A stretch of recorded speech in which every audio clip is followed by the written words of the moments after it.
Yeah, to meet Tony Lawrence in Chelmsford Prison when I was there was just nice, mate. It's a nice experience, you know what I mean? The guy who's been in the film, Vicar, wasn't in the film, but they portrayed part of him in Vicar the film. He was a bodybuilder. Vicar really took the piss out of him, you know. And so as a few other people took the piss out of him, Vicar made Tony Lawrence look a right idiot, you know what I mean? But believe me, the people that took the piss out of him didn't take the piss out for very long, because Tony couldn't have a right fight, and he's a very, very dangerous man, yeah. But Vicar, just took liberties. Anyway, when I was in Chelmsford, Tony Lawrence didn't get on with Frankie Fraser. Frankie Fraser was a dangerous man, mate. Even though he was little, but he was dangerous. I mean, all the same, all the families the same. You got the eldest brother, Frank. I think David's next. Then you got Patrick. Then you got another one, but they're all dangerous. Maybe they can't have a fight with their fists, but they're quite, they don't muck about, mate. They're dangerous people. But I like David. I like Patrick. I'd never make Frank. The old man, yes, but not Frank the boy. I met David and Patrick. Been away with them for quite some time. But they're nice people, you know what I mean? Anyway, Tony always didn't like Fraser. Just fell out. I think it's because maybe Fraser was with the Richardsons and also mates with the Crays. I don't think that was good, you know what I mean? Maybe that was the reason why Tony Lawrence and him fell out, you know. Anyway, when he was like in prison with them both, I liked Frank and I liked Tony, but more so Tony, because Tony was he come from my manor. He come from Fulham, yeah, and I come from Acton, so it was close, so me and Tony got together, we talked all the time, cups of tea, cups of coffee. A nice geezer, made a right mate of him, you know what I mean? And when he left, he gave me this big weight, which I used to use every day. Tony had a wife called Reenie. I think her name was Reenie. I saw her on a visit once, and she was stunning, mate. She was stunning. And she waited for Tony for I don't know how many years, mate. 12 years, 17 years. She waited for him. She was there all the time. Every visit, she was there. She never let Tony down. All the letters, because it was the letters in them days. Phone calls was nigh on never, unless you got on the vicar or you had a good SO. Jack Sad in Chelmsford Prison was a good SO, but you could get a phone call now and again. But more so, Jimmy Tibbs, the old man Tibbs, young Jimmy Tibbs, Ronnie Bender, and them sort of people, Dixons, and them sort of getting Bessie Mickey Green. He's always down there, So I'm sure Mickey was looking after him, Jack. So I'm sure he was, But anyway, I think I had one phone call out, and that was through Mickey Green. Mickey Green got me a call, and that was to my mum when she was ill, yeah. But anyway,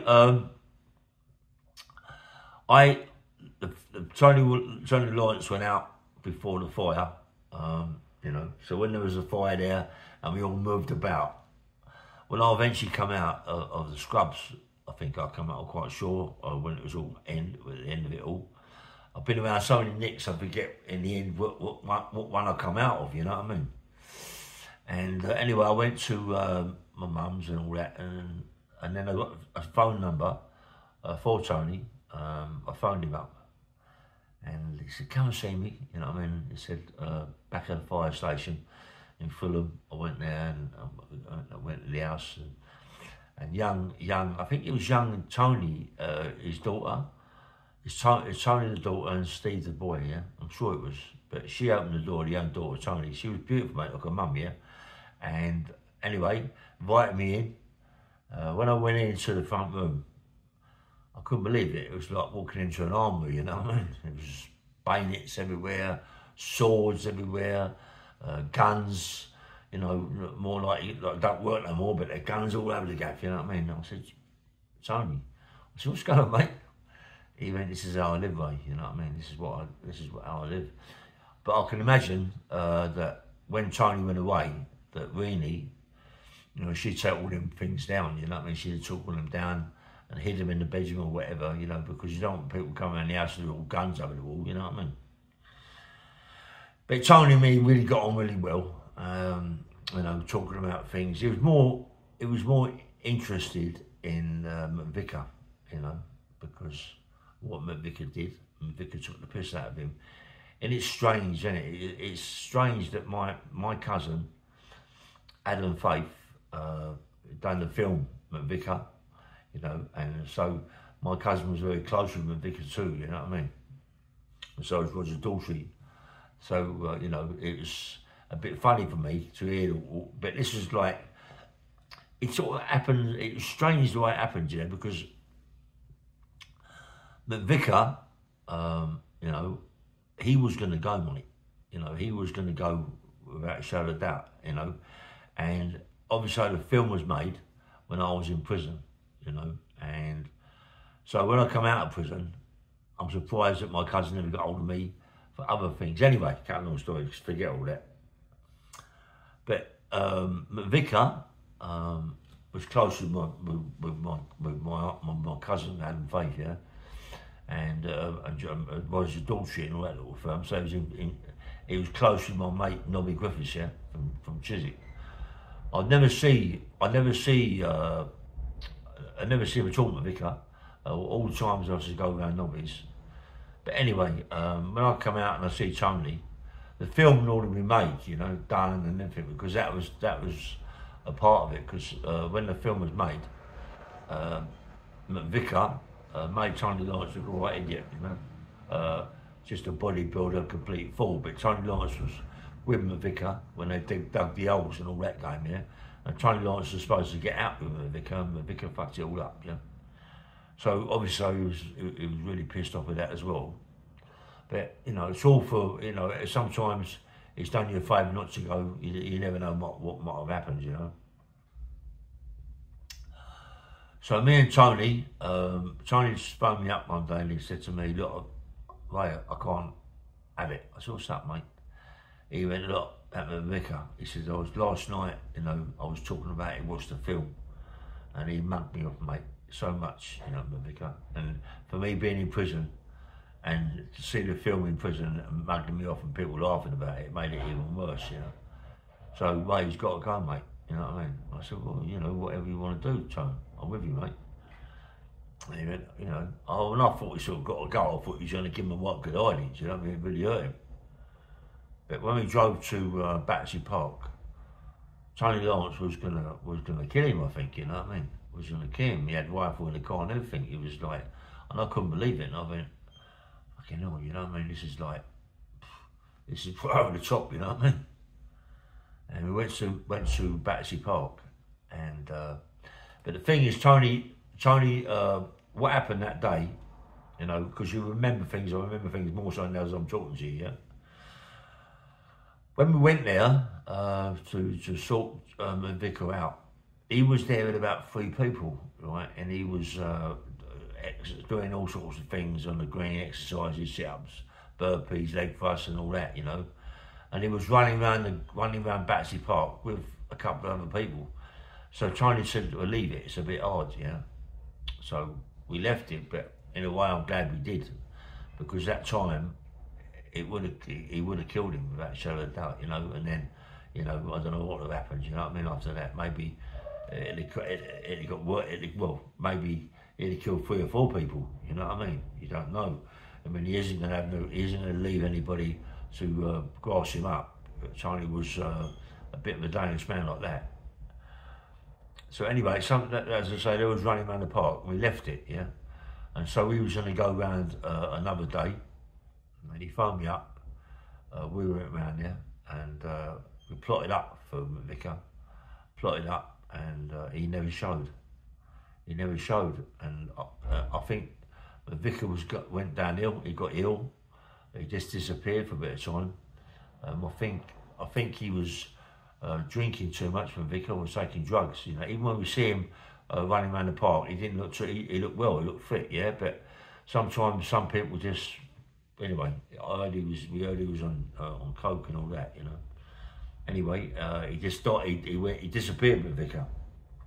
So anyway, Tony said to me, what are you doing? I said, well, you know, Tony, not a lot really, mate. you know, just looking after this, bodyguarding that, you know, doing bits and pieces, mate. He said, you got plenty of money? I said, well, you know, I'm just getting by, Tom. He went, cop hold of that. He gave me $4 grand, Tony Lawrence. $4 grand, just like that, mate, as if like it was nothing, you know what I mean? And to have money like that give to you from someone you just met in prison. But I think it is because when he told me to come with him around Battersea Park to do at Vicar, I think, you know, for me to say yes, and I'd have to suffer the consequences after, I think he thought, yeah, you're a proper nice guy, right? You know what I mean? So Bob, give me some money. And Tony Lawrence was actually really a bit near the mark at armed robbery game, you know what I mean? And he's dead now, Tony, so it doesn't really matter what I say, you know what I mean? But he was mustard at it, you know. I was with him one day. He said, "Come, we're gonna have a drive around. I'm looking for bits of work, like." So he used to do. I can say it now because he's dead, and my arsehole fell out. I wouldn't get involved in it because of what he used to. He had hand grenades in the car. He had 3 or 4 hand grenades in the car in the glove department. You know, threatened the bleeding life out of me. You know what I mean? And he used to drive around with him, mate, in the car. He didn't care, you know what I mean? And he had all sort of handguns in the car as well. And you thought to himself, he's walking around like an army, you know what I mean? Driving around like an army. And he had people in Battersea barracks that was getting him all these bits and pieces. Anyway,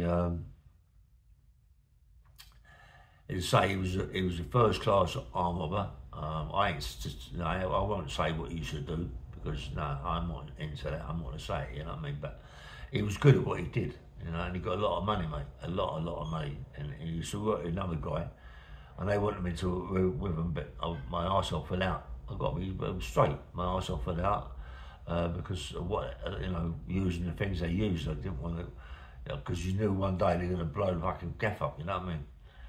So I went, no, I'm not into it. I just said, no, I'm not into that, Tom. And we fell apart, really. We didn't really see too much of each other after that. I went with him to see a guy called Ray Woodward. Ray Woodward come from Fulham, got a scrapyard. Ray Woodward, he's a face, Ray. Ray Woodward, and went to meet him with Tony Lawrence. Got to know Ray, nice guy. Got to know me. I like people that can have a fight. Ray could have a right fight, and he wasn't ashamed of it. You know what I mean? He had a good name. Tony, he had a big row with Bindon, you know, outside the gas club. Well, not outside, inside the gas club. He pulled him out and done him, and they put a gun in his mouth, yeah. And I think he was going to blow Bindon's head off, you know what I mean? Bindon just got a bit flash in the bar, and Johnny Lawrence just got him outside, pushed him on the floor, mate, and put a gun in his mouth. Bindon, you know, you see men cry, you know what I mean? And you think, you know, Bindon cried.